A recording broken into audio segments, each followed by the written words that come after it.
Alright, here we go with now is my third video, this time taking on the Morgue official YouTube page, and his video, which is Right and Wrong Do Not Exist. This is a fascinating video because he's got some interesting ideas altogether. And his presentation of them is definitely something that I guess you could say is provocative for someone along my line. The core of which is the idea that there's no right and wrong and that good and evil do not exist. He repeats that phrase or a variation of the language of that phrase some 7 or 8 times throughout his video.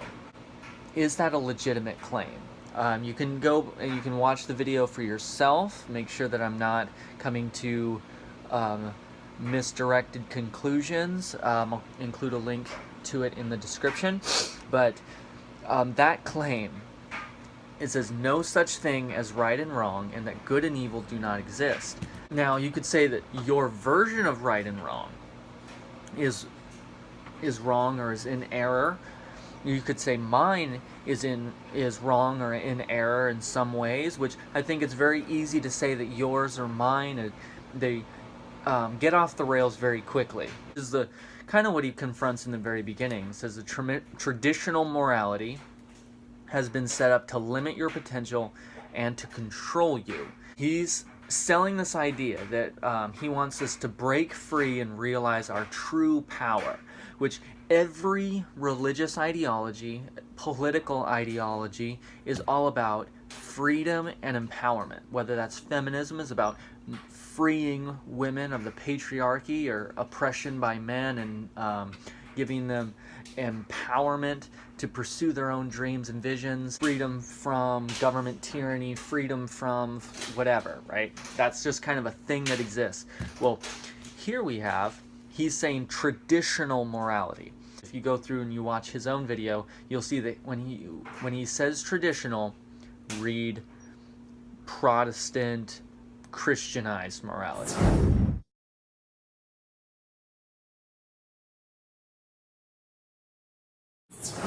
Our individual beliefs about right and wrong depend on a number of factors, which, granted, is true.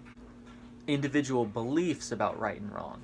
He mentions upbringing, parent values, culture, and religion. Those are definitely true influences on the way I or you may perceive right and wrong to be. However, it breaks down in that language of that individual beliefs about something have no regard or no authority over those things themselves. They may accept it as necessary or ideal or whatever, but that doesn't change the fact that their individual belief about the issue is wrong.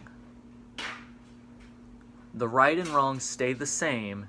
Individual beliefs about it are prone to change. With the idea of religion, he obviously has a very strong opinion about religious moral structures.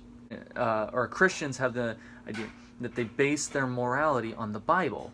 And he says, despite the fact the Bible has many terrible teachings. Now, the problem here that he's making, he's actually shooting himself in the foot, and it's only the first time of many that he's going to do this.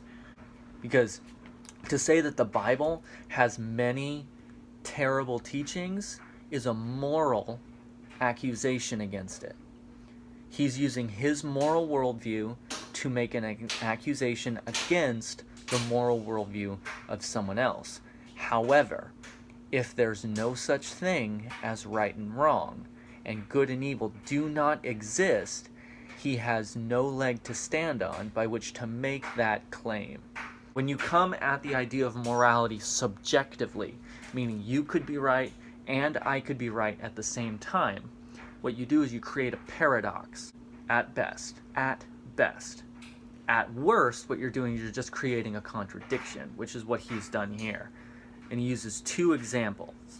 He uses condemning homosexuality and placing women below men. But the thing is, you can't make these claims. These are morally anchored claims against biblical morality, which you cannot do in a subjective worldview. Moving on. It says Christians will internalize their morality on the basis of their church, Bible, or the Ten Commandments. Church is basically, it's a microcosmic culture. The Bible is the holy text which the Christian religion is built upon. But the question is, so if I base my morality off the Ten Commandments, for instance, which I would challenge any one of you who are watching this video to actually name off all 10. And if you don't have them memorized, you don't have them internalized, which is his word there, how are you going to follow them? Because I think if you were to take all Christians across the West, or at least in the United States, because that's where I'm from, and you said, what are the 10 Commandments? 8 out of 10 can't tell you all 10. Those other 2 that can tell you what those 10 are couldn't put them into correct order. But if I was to take those 10, part of what's in those 10 Commandments, do not envy, for instance, do not covet your neighbor's possessions, do not commit adultery, do not steal, and do not murder. That's just 4 of them. If I just obeyed those 4, would I be considered a good person by most people's standard? I mean, lying is in there as well. If I'm using those 10 Commandments, even if you disagree about the first 3 where they're all about God and his relationship to us, I'm still okay, nevertheless. His next point that he makes is that a person will base their morality on whatever system they happen to be indoctrinated into, which is another just kind of shallow generalization. Because if you think about it, that's only like this much true. Because if it's true that a person growing up will only accept as true the things that they're taught as a kid, or why did kids stop believing in Santa Claus, the Tooth Fairy, and the Easter Bunny at any point? Number 2, liberal college campuses. Now, you could say that the liberal college campus is attempting to counter-indoctrinate, and I think that you can make a fair claim there. However, 3 months of indoctrination versus 18 years of indoctrination, according to his logic there, the 18 years should far outweigh. Yet it doesn't. There's an incongruity there. It doesn't match up. You can use the example of the fact that he clearly is not an evangelical Christian, despite growing up in the West, which is predominantly influenced by Protestant, evangelical, Christianized ideals. Now, he cites in his next point the exclusivity and the conflicts between religions as evidence that they aren't a good moral basis. But notice, again, this is a moral accusation. You cannot say that anything I, or I as an institutional member, have done, historical act committed by my institution, as being wrong or evil or unacceptable, unless you buy into the idea that there are certain things that are always, or at least sometimes, morally, objectively wrong. You can only say that it's wrong according to your opinion, and then we go our separate ways. Jesus taught, for instance, in John 14:6, that he's the way, the truth, the life, that no one can come to the Father except through him. So it creates a point of conflict. Either he was right in saying that, like it's a true statement, or he was wrong in saying that. You can't say that he was both right and wrong. It's a statement of exclusivity. You cannot agree with it and disagree with it at the same time. One thing that is I can give him credit for is that he confronts the idea that how you feel about something is proportionate to its being truthful. And I like that he's actually spoke very eloquently on that idea. That you cannot base your morality on old books, culture, or your feelings. And that's actually something I believe to be true. You can't just take some minister, some YouTube video, or something that you found at the library, or how you feel about something. You cannot use those as your scaffolds to hang your morality on. But he goes from that point to reaffirm his idea, I think for like the third or fourth time, that more objective morality does not exist. Now, he defines objective morality in an interesting way. He says an objective morality is something that is eternally and universally true. That means it applies to everyone, everywhere, at all times for eternity. This is continuing his own definition for it. Everyone, everywhere, at all times for eternity. It is always wrong to do certain things. It is just always. Doesn't matter what time of day it is. Doesn't matter what day of the week it is. Doesn't matter what point of the year it is. It's always wrong. And it will stay that way, no matter how culture changes. However, he then makes the statement, but there's no list. What I believe and what you believe may not be the same. But that doesn't change if something is or isn't.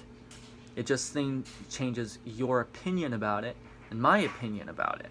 If rape or incest or slavery or lying or murder or any number of other things is morally wrong, you can make whatever ridiculous psychological gymnastics you want to in order to make it acceptable. It stays wrong. So he says that there's no unchanging list that dictates, but then I'd have to reassert again my statement about the 10 Commandments. If I don't lie, I don't cheat, I don't steal, and I don't murder people, like, I'm doing pretty good. If I'm honoring my parents and that, I'm doing pretty good.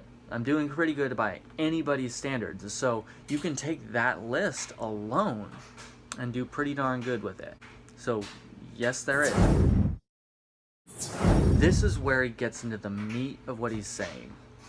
And his kind of closing part is that logic and reason must replace the outdated idea of objective morality. Now, this is where things get muddled. He's not trying to eliminate or undermine the idea of objective morality. What he's trying to eliminate is the source of it. He's saying that logic and reason, over here, this is on his side, are a better basis for objective morality. Not that objective morality does not exist. He says that only reason goes beyond good and evil, which he's saying that it transcends those two ideas, except that no, it doesn't. That it's really not about morality in general. He just has a problem with Christian morality, because he talks about how a number of weak attributes are considered as good, specifically citing the idea of turn the other cheek, which is holistically and singularly Christian. He muddles it even more. Logic says there are no good and evil, that there's only actions. So let's just examine that in a practical sense. Rape, right or wrong?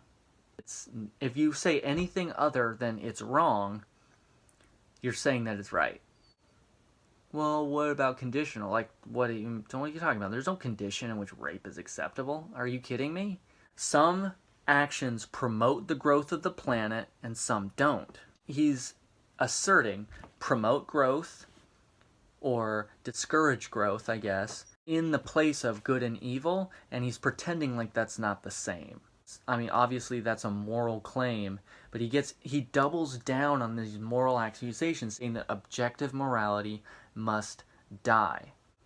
If that's not a moral claim, I don't know what is. So if everything's about growth of the whole, or individual growth, that's still a moral matrices. You'll notice that he leaves a couple of very serious questions unanswered.